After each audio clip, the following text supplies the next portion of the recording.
Hello, welcome to, I think the day I turn 4 weeks if you go from ovulation, or if you go from my last menstrual period, I'm like 4 weeks and 3 days.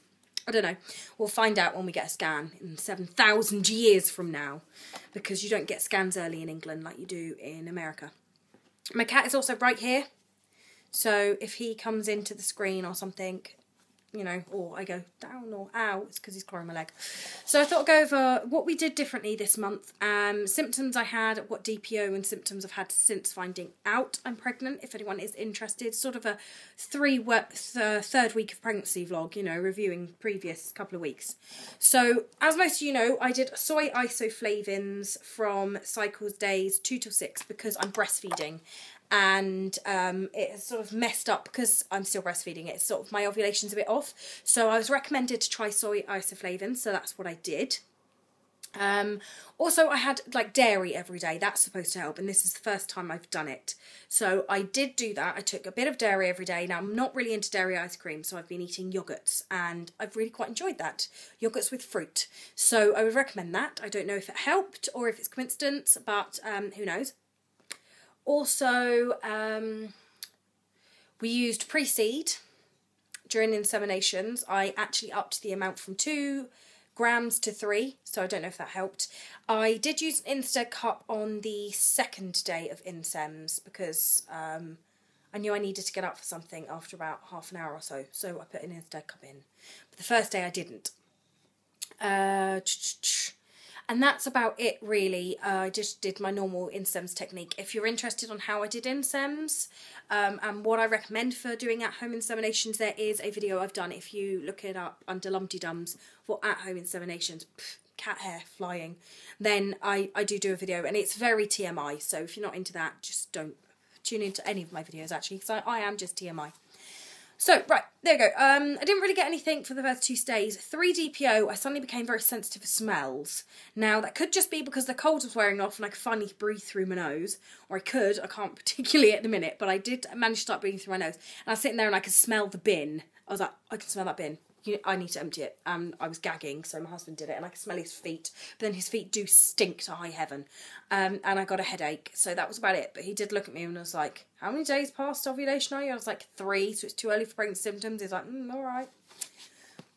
That was an attractive face. For DPO, I had a very heavy feeling in my uterus area, which is weird, because I've never noticed that before. It just felt kind of heavy. The whole area felt heavy, which is odd. And it did feel like AF was about to start. I've got notes here, so that's what I'm looking down at. Really badly scrawled hand notes. But yeah, it just felt like AF was about to start. But mild, not painful, but that feeling, you know what I mean? Like, oh, I think I might start. And I was like, that's weird. Maybe because I ovulated late night, the soy isoflavins totally messed up my cycle and I'm going to get my period. And I was like, oh, damn it, that'd be really annoying. But we can try again at the end of January, not the end of the world. But obviously it didn't start. Had headaches, and I started to get twinges in my left ovary and noticed an increase in cervical mucus, but it was clear. 5 DPO, I had pains in my right ovary area, but I had pain on the left-hand side, but it was bigger than the ovary, like the whole of the left-hand side was like really, really mildly crampy. Bearing in mind that I wouldn't have noticed this had I not been focusing on ridiculously writing down every symptom. My idea was to write down every symptom, so because it probably wouldn't work, and then next month I could see that no, that means nothing. Lisa, stop getting overly excited. When I started like obsessing over pregnancy symptoms, so I was written down like every little bit, and again I had a bit more CM than normal, but that's pretty much standard.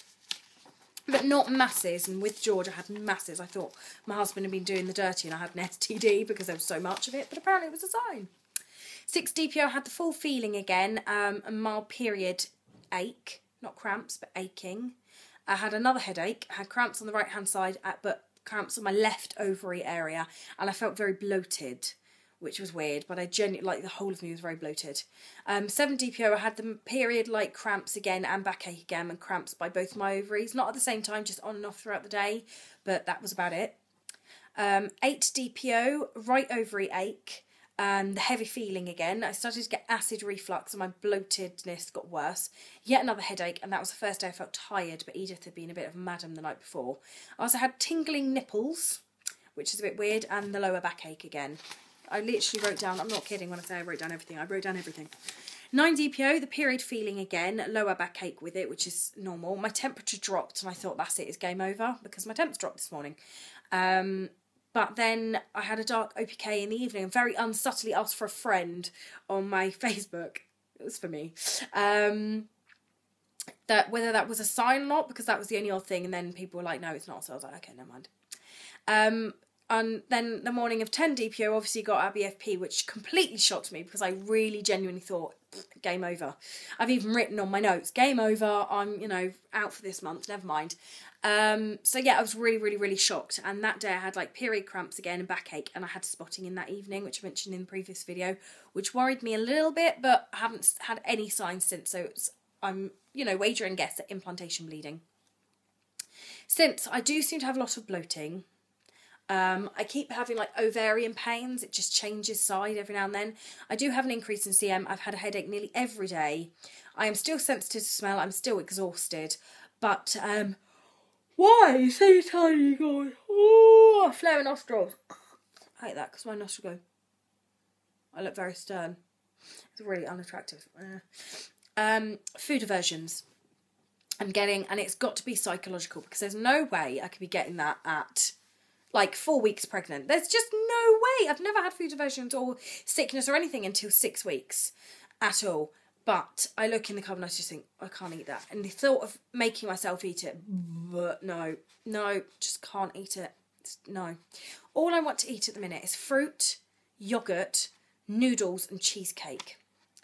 Now, the fruit, fine. Yoghurt, fine. Noodles, not so bad. But cheesecake, dude, no. Can you imagine how huge? And I'm already pretty massive. So, yeah, that's what I've had so far and what I've had since finding out I'm pregnant.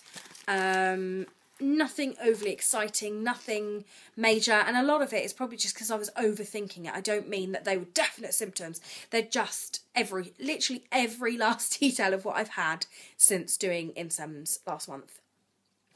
I've got to say the only other thing that might have helped is the not telling anyone. I was a lot more relaxed. I didn't have people asking if I peed on sticks, was there a line, what symptoms I had, what are you doing? And the thing is, I love my friends, and I know a lot of people do it, and it's really nice. And do you know what? I quite like it, but at the same time, it was quite nice to not have that. To not have that pressure, to not feel like you're failing people more than your eyes. It's bad enough to, get a BFN when you're trying for yourself. When you're doing it for other people, I'm not saying it's worse. It's not worse in some ways, and it is worse in others. Like, other people's hopes and dreams rest on your shoulder.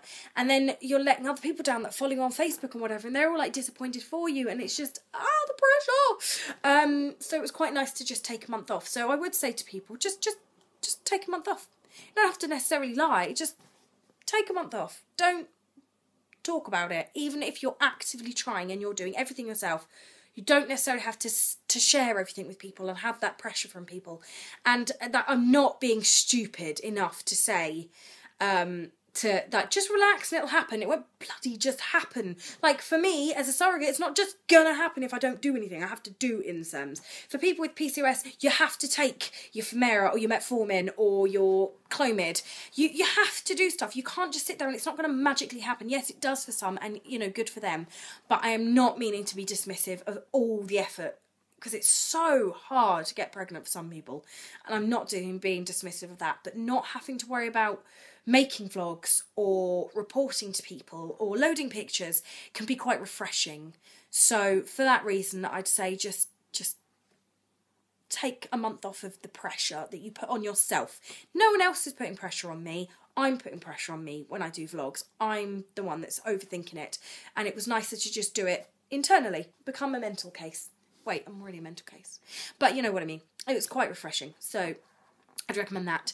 And massive congratulations to everyone that's got up the doff. There seems to definitely be a